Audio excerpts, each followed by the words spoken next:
Absolutely लिया हुआ है। लाइफ इंश्योरेंस और रिटायरमेंट प्लान लिया हुआ है, तो रिटायरमेंट प्लान का मतलब क्या होता है?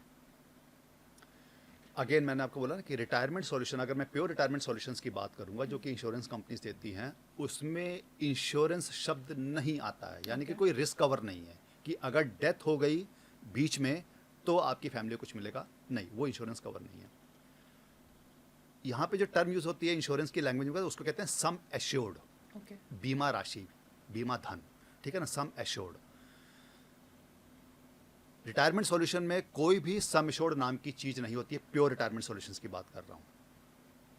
सेविंग सॉल्यूशंस की अगर मैं बात करूंगा तो सेविंग सॉल्यूशंस मेरे पास होल लाइफ सॉल्यूशंस भी हैं कि टिल 99-100 ईयर्स ऑफ एज, तो ऑलमोस्ट आज की तारीख में 100 साल की उम्र तक कौन जी रहा है, ठीक है ना। एवरेज लाइफ एक्सपेक्टेंसी हमारी कंट्री में जो है, एवरेज जो लाइफ एक्सपेक्टेंसी है that is around 74 years, 75 years, इसके बियॉन्ड नहीं है, ठीक है ना। सो 74-75 साल की उम्र तक मैं जीवित रहूंगा, तो टिल 100 ईयर्स ऑफ तक मैं कवर्ड हूँ। अब सेविंग सॉल्यूशंस में क्या फ़र्क आता है? सेविंग सॉल्यूशंस में होता है कि इसके अंदर एक प्रोटेक्शन पॉइंट होता है, एक प्रोटेक्शन पार्ट होता है, एक सेविंग पार्ट होता है।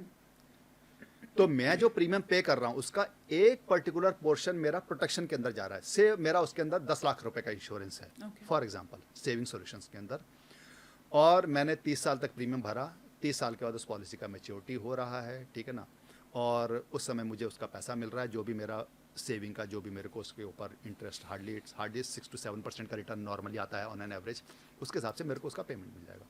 लेकिन ये 10 लाख का कवर जो इंश्योरेंस कवर है, इट विल कंटिन्यू फॉर से next 40 years also till okay. 100 years of as.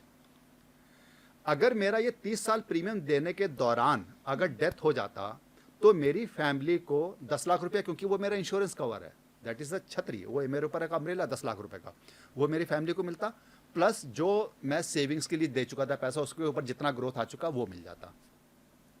लेकिन फॉर्चुनेटली उन 30 सालों के दौरान जब तक मैं प्रीमियम पे कर रहा हूँ मेरा डेथ नहीं हुआ, तो मेरे को उसका मैच्योरिटी मिल गया, मैं उसको पैसे को एंजॉय कर रहा हूँ। अब ये सेविंग पार्ट तो खत्म हो गया, लेकिन ये 10 लाख का इंश्योरेंस मेरा अभी भी चल रहा है क्योंकि होल लाइफ पॉलिसी है। ओके।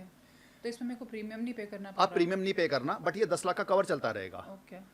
अब इन अगले 40 सालों के दौरान अगर कभी भी मेरी डेथ हो जाती है तो मेरे परिवार को 10 लाख रुपए दे दिए जाएंगे। ओके। ये तो हो गया इंश्योरेंस कवर। तो किस रिटायरमेंट एज में ऐसा नहीं होता किस है। एज के बाद हमें प्रीमियम पे नहीं करना पड़ता?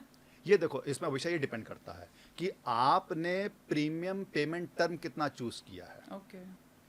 क्योंकि यहाँ पे single premium option, limited premium option, regular premium option, अलग अलग तरीके की ऑप्शंस होती हैं, ठीक है ना। मैं क्या कंफर्टेबल हूँ, कई लोगों का आज की तारीख में जो माइंडसेट है, स्पेशली यंग जनरेशन का माइंडसेट होता है मेरे को ज़्यादा लंबी लाइबिलिटी नहीं पालनी, मैं 10-12-15 साल के अंदर प्रीमियम देकर फ्री होना चाहता हूँ, उसके बाद I want to enjoy my life, मेरे को प्रीमियम नहीं देना पड़ता बट मेरा पॉलिसी चलता रहे। तो लिमिटेड प्रीमियम पेमेंट ऑप्शन है, बहुत अच्छी ऑप्शन हैं। तो आप अपनी प्रीमियम की लाइबिलिटी को जल्दी से ख़त्म कर देते हो।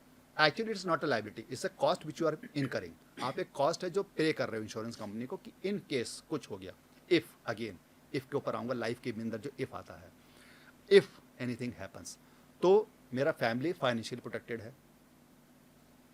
और अगर नहीं होता है तो ठीक है, मेरे को तो पैसा मिल ही रहा और मेरी प्रीमियम की लाइबिलिटी खत्म हो गई, पॉलिसी विल कंटिन्यू, बट मेरे को प्रीमियम नहीं पेना, मेरी वो टेंशन खत्म हो गई। तो ये अलग अलग तो